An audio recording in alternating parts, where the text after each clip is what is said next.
आऊज़ बिल्लाहि मिनश्शैतानिर्रजीम बिस्मिल्लाहिर्रहमानिर्रहीम। क़यामत के दिन की परेशानी और हैरानी। क़यामत का दिन होश गुम कर देने वाला दिन होगा। जो कुछ जालिम करते हैं अल्लाह ताला को उनके अमाल से बेखबर मत समझो। उनको सिर्फ उस दिन तक मोहलत दे रखी है जिसमें उन लोगों की आंखें फटी रह जाएंगी। दौड़ते होंगे और अपने सर ऊपर को उठाए हुए होंगे। उनकी नज़र उनकी तरफ हटकर न आएगी और उनके दिल बिल्कुल बदहवास होंगे। महशर की तरफ कब्रों से निकलकर सख्त परेशानी और हैरत से ऊपर को सर उठाए टकटकी बांधे घबराते हुए चले आएंगे। हक्का बक्का होकर देखते होंगे, जरा पलक भी न झपकेगी। दिलों का यह हाल होगा कि होश से बिल्कुल खाली होंगे, खौफ में उड़े जा रहे होंगे। सूरे हज में फरमाया, या अय्युहन्नासुत्तकु रब्बकुम इन्ना ज़लज़लतिश्शाअति शैइन अज़ीम यौमा तरौनहा तज़हलु कुल्लु मुर्ज़िअतिन अम्मा अर्ज़ात व तज़अु कुल्लु ज़ाति हम्लिन हम्लहा व तरन्नास शुकरा वमा हुम बिसुकरा वलाकिन्ना अज़ाबल्लाहि शदीद। ए लोगों, डरो अपने रब से। बिलाशुबह क़यामत का भूचाल एक बड़ी चीज़ है। जिस दिन उसको देखोगे भूल जाएगी हर दूध पिलाने वाली अपने दूध पिलाने और गिरा देगी हर अमल वाली अपने हमल को। और तू देखेगा लोगों को नशे में, और हकीकत में वे नशे में न होंगे, लेकिन अल्लाह का अज़ाब सख्त है। क़यामत के बड़े ज़लज़ले दो हैं। क़यामत से कुछ पहले जो क़यामत की निशानियों में से हैं। दूसरा उस वक्त जब दोबारा सूर फूके जाने के बाद कब्रों से निकल कर खड़े होंगे। इस आयत में अगर पहला जलज़ला मुराद है तो दूध पिलाने वालियों का बच्चों को भूल जाना और हामिला औरतों का अपने अपने हमल गिरा देना हकीकी और ज़ाहिरी माने के एतबार से मुराद होगा। और अगर दूसरे मानी मुराद हो तो यह मिसाल के तौर पर कहा गया समझा जाएगा, यानी क़यामत की घबराहट और सख्ती इतनी होगी कि अगर औरतों के पेटों में उस वक्त हमल हो तो उनके हमल गिर जाएं, और अगर उनकी गोदों में दूध पीते बच्चे हों तो उनको भूल जाए। इस वक्त लोग इतने डरे हुए होंगे कि देखने वाला ख्याल करेगा कि ये लोग शराब के नशे में हैं, हालांकि वहाँ नशे की क्या काम है। अजाब की सख्ती होश गुम कर देगी। सूरे मुज़म्मिल में इरशाद है, फ़कैफ़ तत्तकून इन्ना कफ़रतुम यौमन यज़अलुल विल्दान शरीबा।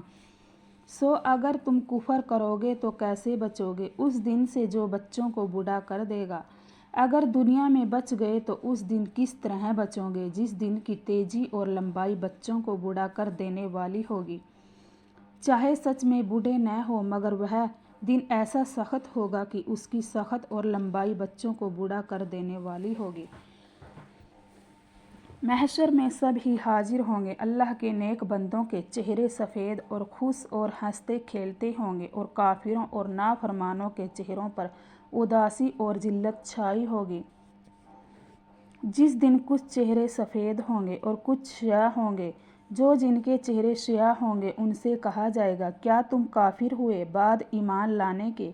बस चखो अजाब इस वजह से कि तुम कुफर करते थे। और जिनके चेहरे सफ़ेद हुए सो वह अल्लाह की रहमत में होंगे, वे उसमें हमेशा रहेंगे। कुछ के चेहरों पर ईमान व तकवा का नूर चमकता होगा और इज्जत के साथ साथ खुश नज़र आएंगे। उनके खिलाफ दूसरों के मुँह कुफर व निफाक की स्याही से काले होंगे। शकल से जिल्लत व रुसवाई टपक रही होगी। हर एक का ज़ाहिर उसके भीतर का आईना होगा। कितने चेहरे उस दिन रोशन और खुशी करते होंगे, और कितने चेहरे उस दिन ऐसे होंगे कि उन पर गर्द पड़ी होगी और स्याही चढ़ी आती होगी। ये लोग काफिर व नाफरमान होंगे।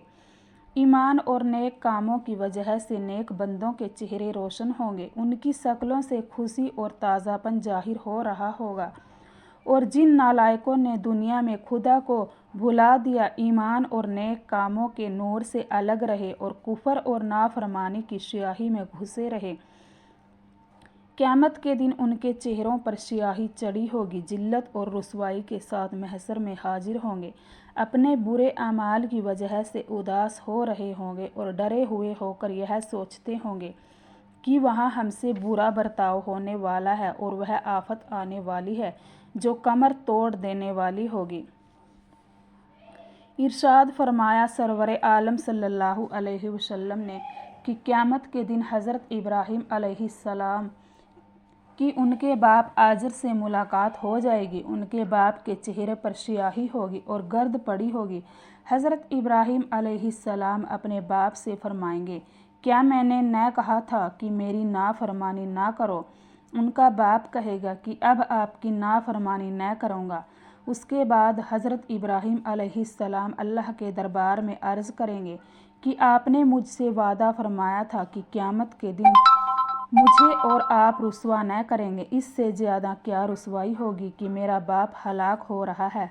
अल्लाह ताला शानू फरमाएंगे कि मैंने काफिरों पर जन्नत हराम कर दी है, तुम्हारा बाप अजाब से बचकर जन्नत में नहीं जा सकेगा। फिर हज़रत इब्राहीम अलैहिस्सलाम से पूछा जाएगा कि आपके पाँव में क्या है? वह नज़र करेंगे तो एक लीथड़ा हुआ बिच्छू नज़र आएगा। फिर इस बिच्छू की टांगें पकड़कर दोज़ख में डाल दिया जाएगा। अल्लाह ताला शानो अपनी कुदरत से आज़र को बिच्छू की शक्ल में कर देंगे ताकि हज़रत इब्राहीम अलैहिस्सलाम की रुसवाई न हो और उनको अपने बाप की शक्ल देखकर तरस भी न आए। अल्लाह अल्लाह, यह किसके बाप का अंजाम हुआ? हज़रत इब्राहीम अलैहिस्सलाम के बाप का, जो नबियों के बाप हैं और खुदा के दोस्त हैं, जिसकी मिल्लत तरीक़े की पैरवी करने का हुक्म हज़रत मोहम्मद सल्लल्लाहु अलैहि वसल्लम को हुआ, जिन्होंने खाना काबा बनाया। काफिर बाप के हक़ में उनकी सिफारिश भी न चली। कहाँ है वह पीर फ़कीर जो नसब और रिश्ते पर फ़ख्र करने वाले हैं और जो बुरे करतूतों के साथ रिश्तों की आड़ लेकर बख्शे जाने की उम्मीदवार बने हुए हैं।